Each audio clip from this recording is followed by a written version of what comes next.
Hello, listeners. Welcome to the Strength and Recovery podcast, sponsored by Recovery Centers of America. I'm your host, Jay Rodenbush, the Director of Alumni Engagement. And today we're sitting down with two very special people.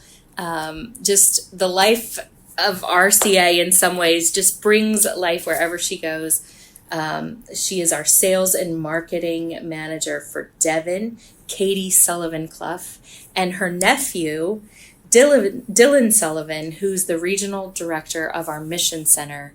And it's 7 years today that you've been working for RCA. 7 years today at RCA. Wow, congratulations. It's been a long but rewarding journey for sure. And tell us just briefly, I think the front lines and being in the Mission Center is such a special place. Tell us a little bit about what the Mission Center is. Yeah, sure. So I think when I started at RCA, I started as a treatment advisor, taking phone calls. And, obviously we still have those people today. I think at the time I came in with kind of, no experience. I just wanted to try and help somebody. And it looked like a good job to do that. And my aunt sitting next to me, Katie, helped me get that job. So really what we do is, we take calls from individuals, whether it's patients, family members, anybody that's seeking treatment, practically from all over the country, and try to get them into, one of our facilities. And we take calls 24 hours a day. 24 hours a day, 7 days a week, holidays, everything. We never close up. I think the disease of addiction doesn't stop, so we can't stop either. And I think it's one of the things that's so special about RCA is when you call RCA, you're getting someone from RCA. That's not always the case at other facilities. And so and when you walk through, I walk through the Mission Center today and you just hear the compassion that you have for your work and all of your fellows that work with you and just the compassion in their voices, and people are calling in vulnerable conditions. Yeah, I think people are calling, at one of the worst moments in their lives, and they're reaching out for help. And, it can be the first time somebody's ever told anyone else that they have a problem. So those phone calls can be very challenging, but again, they're very rewarding at the same time, when you're able to kind of, help somebody and help them see kind of that light at the end of the tunnel and get them, somewhere and get them some help. It's fulfilling. It's a very fulfilling job. Yeah. And you were a part of that for so many years, and now you're working at our Devon facility, Katie. Yep. Tell us a little bit about what you do. So currently I am at Devon. I'm in person there at Devon 5 days a week, and I am helping the business development team and doing sales and marketing. A big part of my job is hosting events and partnering with other like-minded individuals. Recently, we partnered with the Red Cross, and we had a Red Cross blood drive. We did a gratitude meeting, and we partnered with another organization. I guess where my passion comes from is not only helping people get into recovery and start their recovery journey, but also supporting the staff. Mm-hmm. The staff have a very difficult and challenging job every day on site in the call center. And how can we support our staff and show our gratitude and recognize them for all the hard work that they do every day? And you do it so well. I think people love seeing you. You came in today to our corporate office and you had a bag of candy, didn't you? And you're just passing out candy for the Mission Center, and just you bring life wherever you go. So thank you so much for your work. You're very welcome. And you two kind of have a special recovery bond, right? A little bit. We have some good stories. We have some fun stories. We have some challenging and difficult stories. I think it's really cool. Dillon has a picture of my father, myself, and him when he was about 3, 4. Yeah, 4 or 5 probably. Years old, and we're sitting at a picnic table, and I think the picture is still on his desk, and it's like, here's who would have thought, 3 alcoholics sitting together at the table, because my father was a recovering alcoholic and passed away with decades of continuous sobriety. I think it was 35 years. And I didn't want to be like my father, and I ended up being exactly like my father and struggled with alcohol. And Dillon had his own journey, but me and my dad were sort of like, not the outcast, but we had a special bond and a unique bond. Like, we understood each other. And we had the gift of recovery and fellowship and authenticity and truth and trust with that bond. So when Dillon struggled, and I'm not going to speak for him, I think that's where I got close with Dillon. And I don't know how he knew, like, I got him. But I did, just like my father knew, like, he could help me. Like, my father helped me in ways that maybe he doesn't even realize, just by understanding, because he walked in my shoes. So it's been very interesting. I'm from a large family, but for some reason, Dillon and I just have this, like, I can't explain it, like, this instinct. Like, I know I can go to Dillon and with anything. And one, I can trust him. And two, I can be myself. Whether that's crazy happy, crazy sad, crazy scared.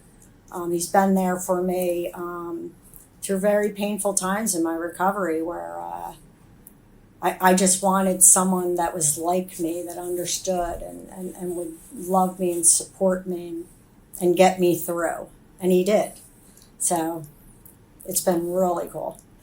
Talk a little bit about your relationship with your aunt. Yeah, I think our family's pretty big. Irish Catholic family. Katie's one of 6, so her brother is my dad.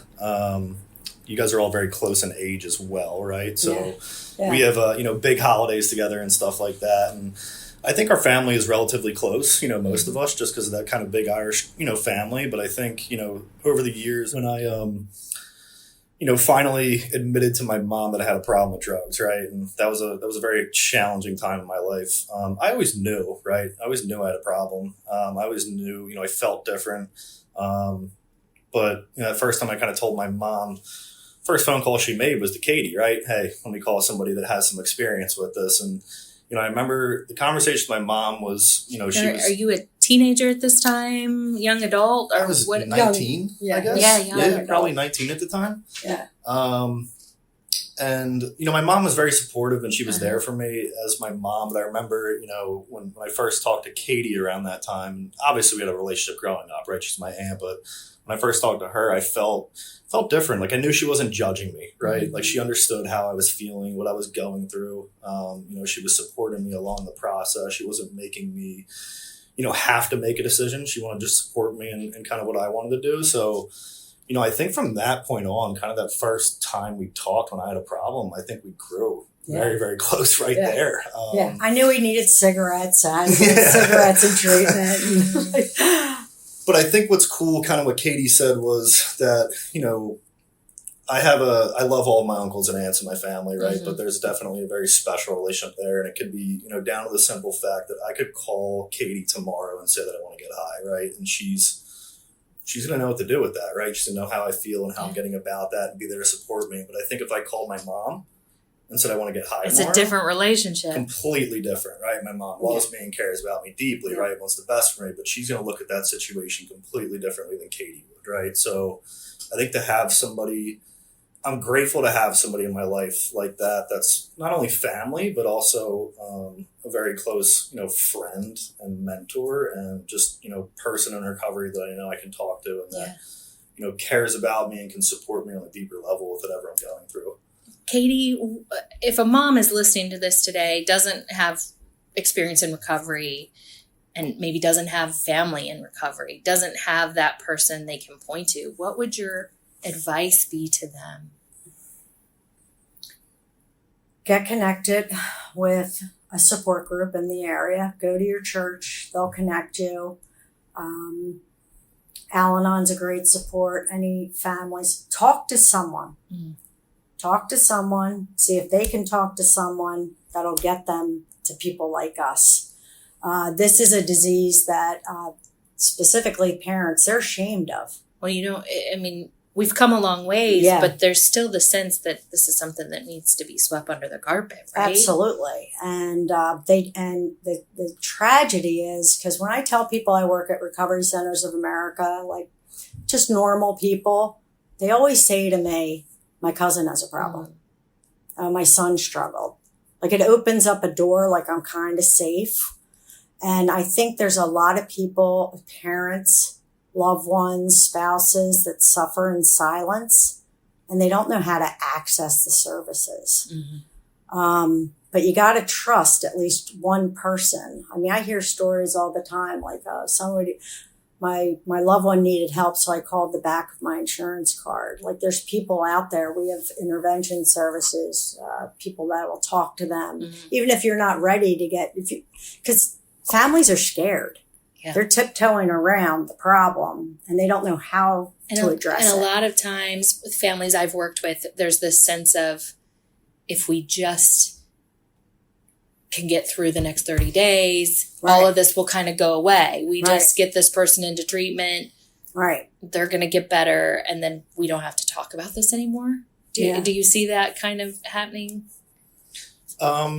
Definitely. I think kind of what Katie said, like when I've talked to my parents about, over the years when I was like in active addiction, right? They knew, right? Like I was probably 105 pounds, I was pale. I looked sick, right? I never had money, right? I was always out and about, failing out.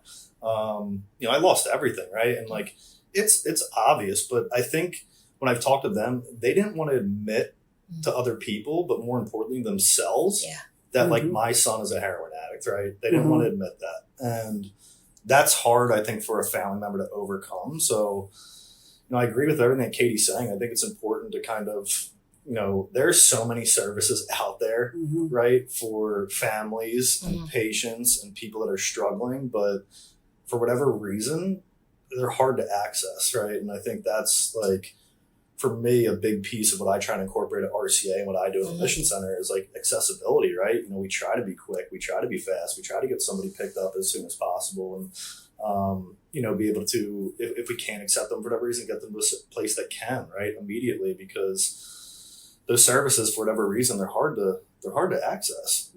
And we also know that people's willingness, we got to move quick sometimes, right? The window can be small or big, depending on the person, for sure. And it's interesting because my experience was, I said it earlier, I didn't want to be like my father, but my father was sober, very active in the 12-step program.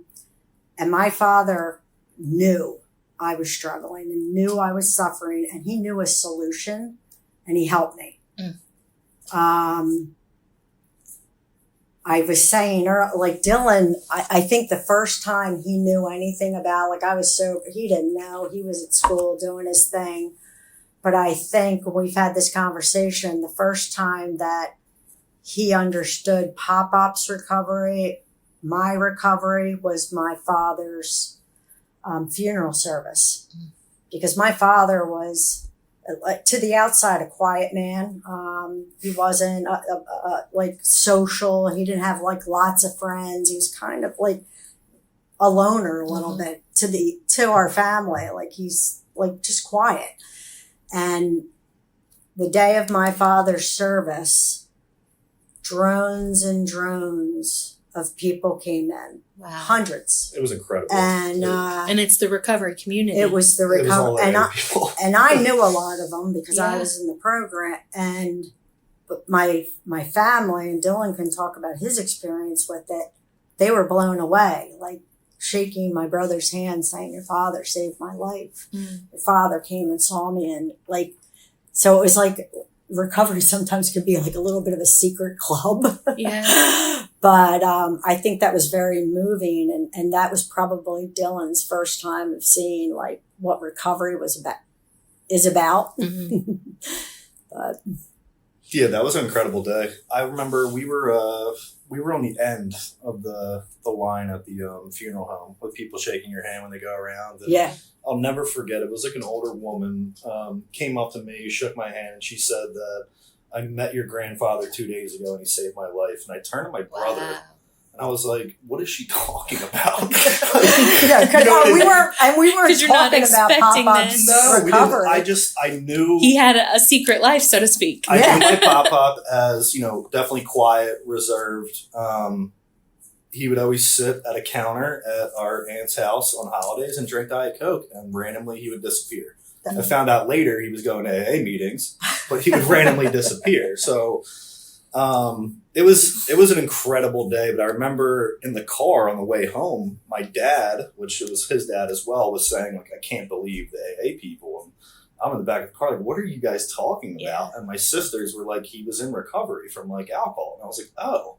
Like, I didn't know that, They're like, why do you think he always went disappearing on Christmas and Thanksgiving? He was going to meetings. I'm like, oh, wow. This is new. And, meanwhile, and I can admit it now, but, I was high at that time. You know what I mean? I was inactive. I was using, and do you start having this realization that, oh, man, I might have a family disease? I think there was a piece of me that, not necessarily family disease, there was a piece of me that realized that there's a solution to what I'm going through. But I think at the time I was so deep at that point, that was a 5-second thought, right? Yeah. And it passed rather quickly. But I remember, later on, when I first kind of talked to Katie, when I needed help and talked to my mom, I knew she's somebody to go to, at that time, because I later found out that Katie was in recovery as well. And was there a moment that you just came to that realization that you were going to talk to your mom? Yeah, I think everyone gets there differently, right? Every story is always going to be different. I think for me, I'd gotten into some trouble is really what happened. And my only way out was telling my mom what's going on and basically having her pay somebody off is kind of how it worked for me. So, I would just the gift of desperation, as they say. Basically, yeah. I just was left with no option, so I chose that path. And the first time I went to treatment, I think I was there 4 days, maybe, and left. Yeah. Right? Yeah. In the middle of February, I remember. Yeah. Yeah, with nothing. I was there for 4 or 5 days. Left. I got high probably within 2 hours after leaving treatment. Came home and kind of gave my parents the spiel of, I'm okay, I'm good, I didn't need that, I can't relate to these people, you're crazy for putting me there, all that sort of stuff. Deep down, I'm like, that's exactly where I needed to be, And so talk to a mom who's taking that phone call right now from somebody in treatment or somebody who's just recently left treatment saying, I don't really need this. Yeah, I think, the best thing that I could tell a mom that, I've had parents ask me, why is my son getting high? I don't understand, right? Why would somebody destroy their lives? Why would somebody put a substance in their body? Why would somebody drink every single day and throw their whole life away? And the answer to that is so hard because kind of back to what Katie and I were saying with that unique relationship, she understands why, you know what I mean? I don't need to tell her why, but to explain that to a parent is difficult. But I was just trying to tell them that, I can't necessarily give you an answer as far as why. What I can tell you is, that person is going through a lot of pain. Mm-hmm. They're in a very dark place. They're in pain. There's a lot of reasons behind that pain, right? And that's part of, what treatment can help with is to kind of dig a little bit deeper and figure out what's going on. But it's a tough question to answer for somebody. And I think it's, the best thing that I've found, for families is talk to other family members that are experiencing the same things, very similar to AA community, that we can connect and we can talk about, what we're experiencing in our lives, maybe the pain we dealt with and provide some hope for people. Families can do that as well, right? Families that have been through that. And I've been to Al-Anon meetings. I spoke at Al-Anon meetings. They're very, very powerful. And they can offer a ton of support and resources for, a family member that has somebody that's struggling with addiction. What do you think was helpful about Katie's approach with you? I gave you the bed at Wayne's. Yeah. I think Katie's approach was, obviously very loving and caring, but she, and I hate to say this, but it was kind of, I don't want to say it was a joke, because obviously it wasn't a joke, but I just knew I didn't feel judgment. Yeah. That was the biggest thing. I didn't feel judged by her. And you have to be, you're still a family member. This is still somebody you love deeply, but you don't want to scare him off, so to speak. Correct. how do you manage those emotions on your side? So just like when I 12-step someone or I'm trying to help another person, I'll share my experience. I'll say, we can help you. Let's get you the help you need. You're all right. I remember, and I joked about the night he spent on my husband. We were dating at the time on the couch because, times have changed. The Mission Center, we answer calls 24/7. Back in the day, the calls weren't being answered and there weren't beds available.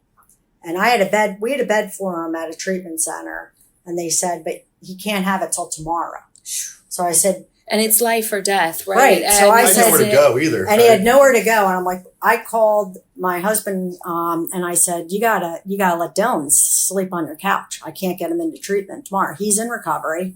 He's like, oh yeah, sure. I gave him the number and we put him on the couch. But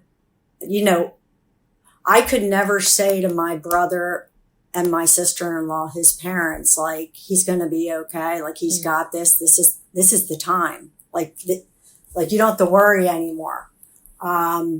Because it's a daily reprieve. Like, I can't say, and I've said it to my children, like, I will never do this. I will never do this again. I will never drink again. And I drank again. I can't promise my children that I'll never drink again. I have a daily reprieve. It's based on what I do on a daily basis to enlarge my spiritual life and work on my character defects and give back to others. I mean, it's a gift, but I can't guarantee anybody. But for Dillon, I'm sorry that he went through all the pain that he went through. And I'm sorry that he has this horrendous addiction, this opioid addiction to heroin. But I'm also even more grateful that he has it because it's a gift. And the relationship that we have, it's because of the recovery. It's strong because of the recovery. It's real because of our recovery. It's authentic. It is so beautiful. I love my family, and we have such a big family, but it's so beautiful to be at a family event and just to see Dillon there or across the room. And I can't explain it. It's just this connection, and it's the connection you get in recovery with relationships, and it's awesome. And your ability to help others. Yeah, we try every day. Yeah, we do our best. We try. I mean, we've lost people, and that's been hard. And I think of Dillon's lost a lot of people, and I just think of times when he's been in pain through recovery, and I've offered, like, just come lay on my couch. Yeah. And I didn't really offer him any food. I didn't have any resources for him. I wasn't counseling him. I just let him lay on my couch. Because that's, I guess, what he needed at the time. But. And how do you explain the difference between letting someone lay on your couch and establishing a healthy boundary? When is that helpful? Talk me through that a little bit. Well, when I say laid, I was talking to him. She's not going to let you just lay there and relax, is she? She's going to get some... I was gently... Was it gently? Encouraging him to connect with people that cared about him, to check in. It was specifically with Mission Center people, and to get get re-engaged. And I knew he would do it when he was ready. And, he did.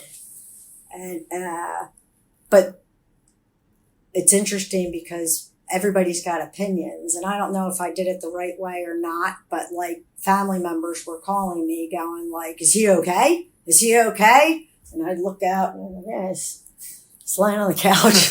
Like, he's okay. And I talked to, when I introduced myself, I went through a very painful time in my recovery. I mean, I was broken. There was a situation in my personal life that was going on, and he came over, and I was like sobbing, that like painful sob. And I don't like feeling feelings in recovery. It's not always easy. He was just in the room. Yeah. And it gave me some sense of peace. So I don't know if I'm answering your question No, about I think the it's boundaries. good. I just think I think so many of us are fix-it people. Like, how do I fix this? How do I make it better? And knowing we're limited. yeah. And it's okay not to fix it, to just, and I feel that's what I'm hearing. Yeah, I had one of my best friends, and I live with him as well. He worked at Recovery Centers of America, and we lived together for like 10 months, doing really well. Just became a supervisor in the mission center. And unfortunately, he relapsed one time. He overdosed, and found him in his room, dead. And that was a tough day, right? And not just because of the image of finding my best friend like that, but like I lost someone really close to me, right? And someone who was on the same path as you, doing absolutely. well, Yeah. and Doing really well. A huge advocate for people that are struggling, helped probably thousands of people in the treatment, and, unfortunately made one phone call and his life ended, right? So I think, that day was tough, but, the first phone call I made was to my boss, actually, which is interesting. I didn't call my mom or Katie, surprisingly. I called my boss, and I think the reason why is because I had a meeting, and I'm like, dude, I can't, I'm not going to make it, right? Like, this is what's going on. And, his response was, send me your address. And he stopped everything he was doing, and he came down. But I called Katie second, and she said the same thing. She said, what's your address, right? And they came right down. And that day to me it was probably the hardest day I've ever had in my recovery. But I think the beautiful thing was, I remember when Katie and Mike showed up, and Sam and I were sitting outside my apartment because the police were inside.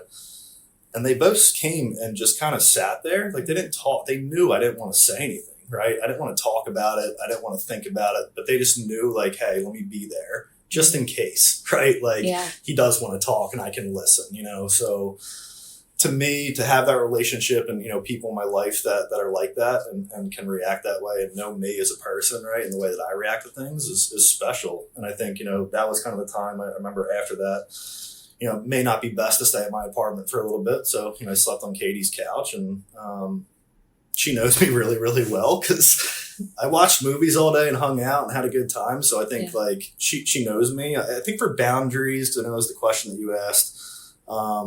I think about when I was in active addiction, my parents kicked me out at one point, right? They held an intervention, didn't go as they thought it would. They said you can go to treatment or you can leave. And I was like, I'll leave, and they kicked me out. And I remember, my mom saying that was the hardest thing for her to ever do, right? I'm kicking my son out on the street with nothing, with a backpack and some clothes, and I might never see him again, right? Like, that was kind of her thought. He could be dead tomorrow. Who knows, right? And she had to make that. That's a hard decision I don't have kids, but I'm sure it's a very hard decision for somebody to make. And I think that's a tough boundary to hold, right, with your loved one. But I think at that point, and I know she talked to you about this and probably Jay at some point. Yeah.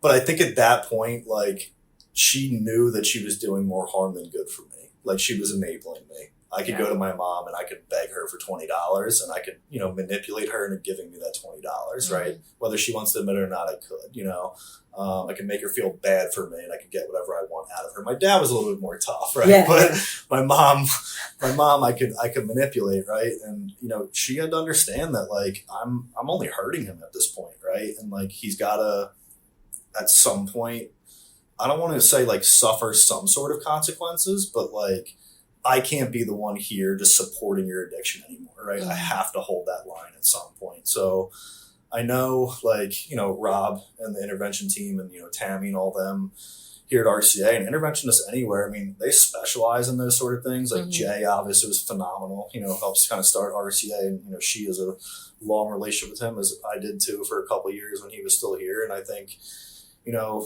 they're tough tough decisions to make, but sometimes that might be the best decision for your loved one. Mm-hmm. And I just knowing that there are people out there that can walk you through Mm-hmm. what's a healthy boundary, how do I establish that, and give you the best shot. Mm-hmm. And these are things you can call and talk to somebody today Mm-hmm. that can walk you through that. Yep. Mm-hmm. I mean, to me, that's amazing. And I think it's hard when you're going through crises to know, what do I do? What do I do? Yeah, you ask for help. Oh, I think just that is powerful, right? You ask for help. It's that simple. Yeah. It's just that it's that complicated and simple all at once, right? Mm-hmm. Families don't know that, because they think they're strong enough. They think I'm gonna save my baby. I'm gonna help them. I'm gonna be the one. But that outside person, whether it's intervention, whether it's our family service support team through the call center, and I think as a family member, knowing that you're not alone in it, and you're gonna get the guidance and the help and the support. And having no expectation.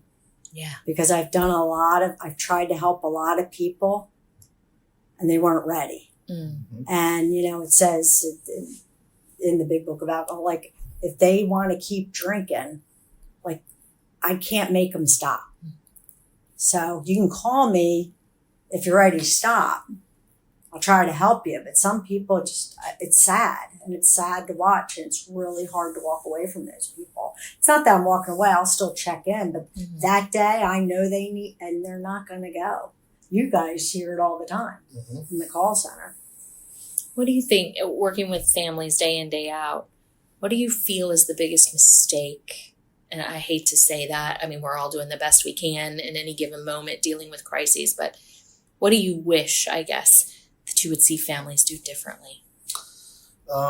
I think it's a little bit of what we just talked about, boundaries, I think a lot of times, and those are tough conversations to have with a family member over the phone. But I think a lot of times what I hear is that, they're kind of enabling their loved one, right? He'll call you guys, when he makes a decision. And I think we talk in terms everybody knows what enabling is, but can you break that down even just a little further? What's enabling? Yeah, I think it's,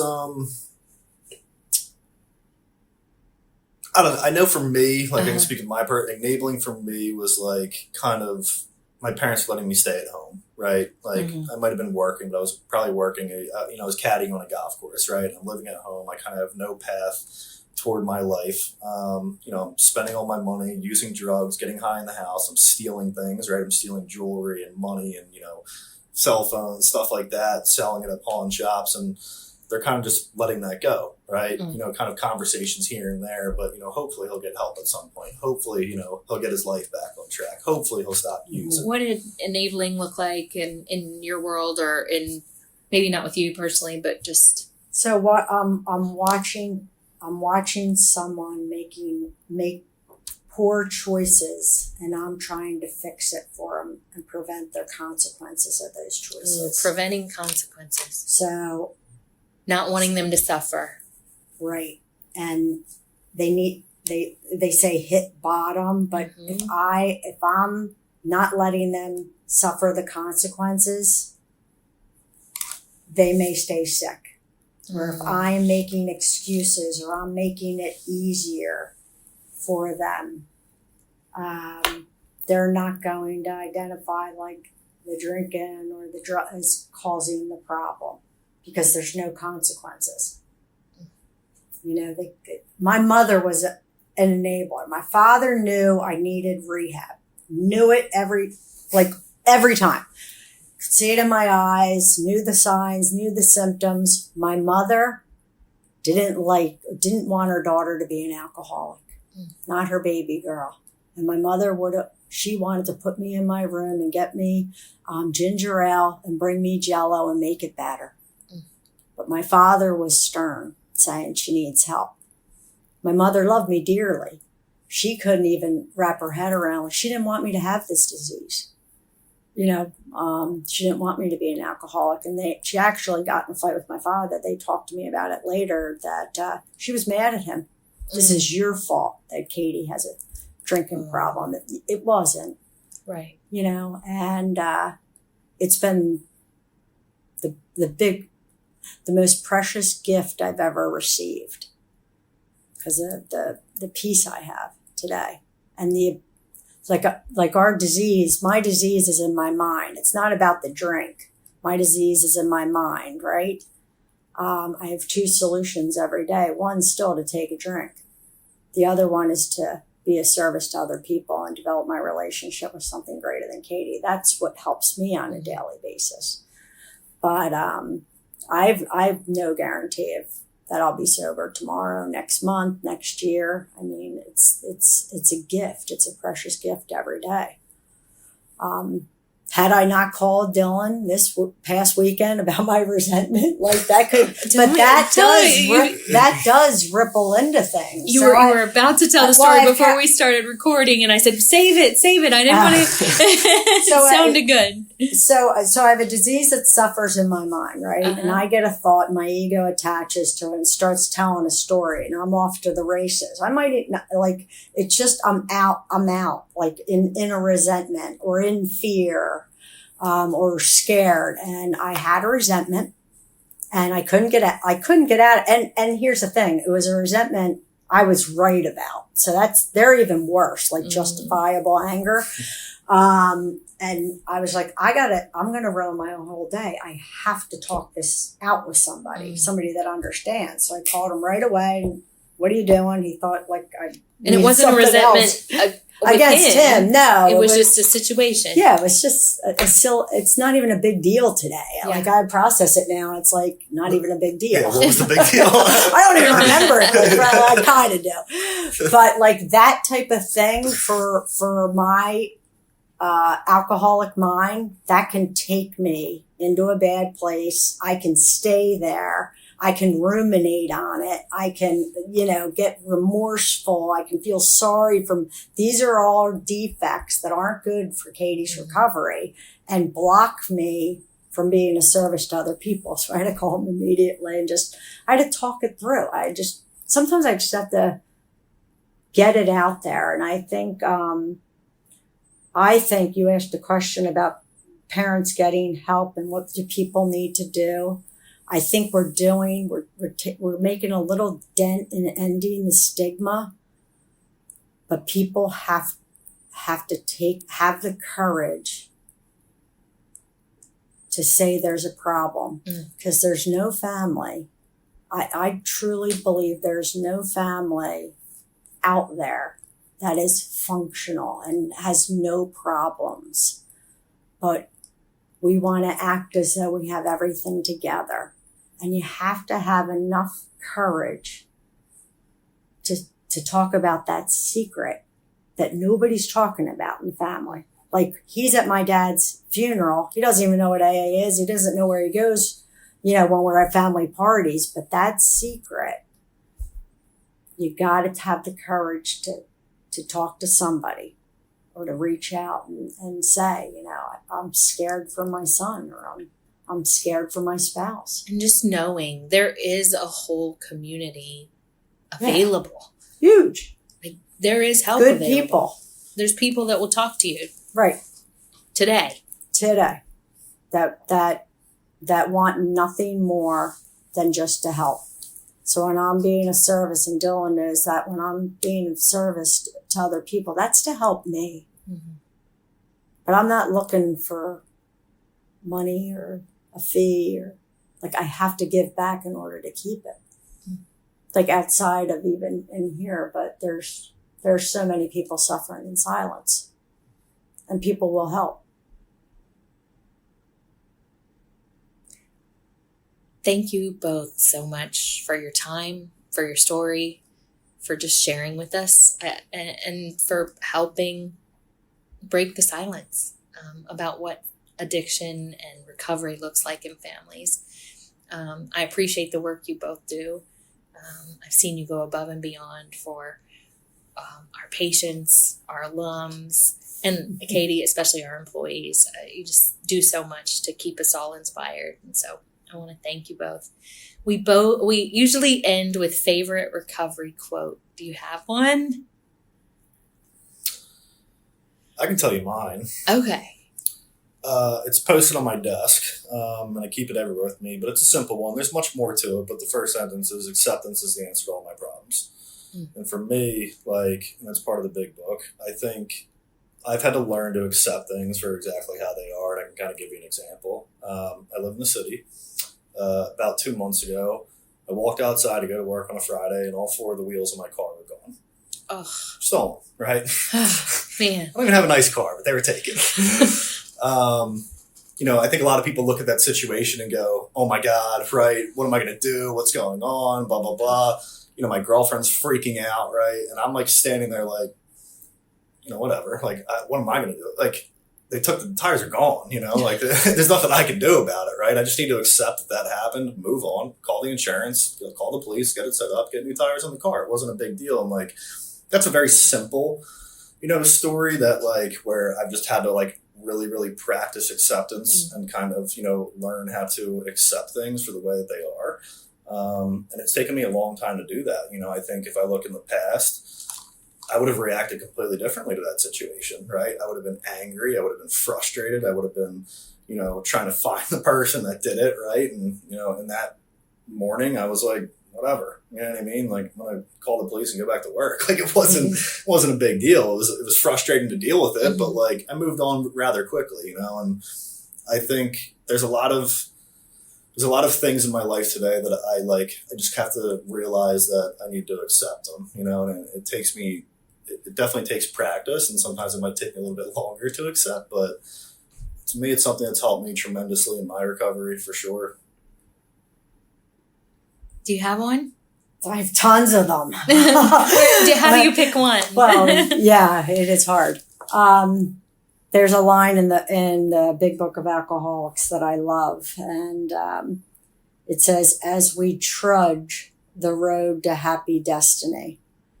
And I love the word trudge because it doesn't say skip, doesn't say dance. As we trudge the road to happy destiny. So you can get destiny. Like sometimes we got to pull up our bootstraps and keep our feet moving. It's work. And but I love that one. Thank you so much for joining us today. Really appreciate you both. Thank you, Jay, for all you do. Thank you, listeners, for joining us today for the Strength and Recovery podcast. If you or someone you know is struggling and needs help, there are people standing by 24 hours a day, ready to take your call. Please call 1-833-RCA-ALUM. Have a great day.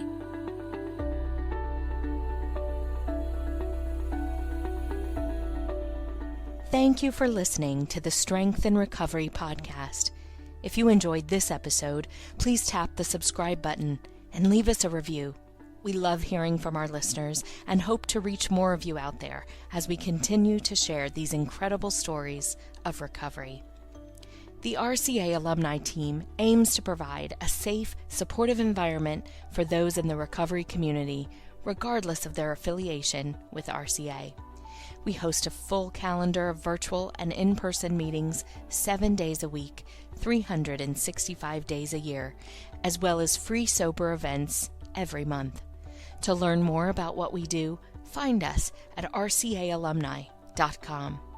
Remember, if you or a loved one is struggling with addiction, pick up the phone and dial 1-833-RCA-ALUM. Help is available 24/7. Listen to another episode now or join us next time for the Strength and Recovery podcast.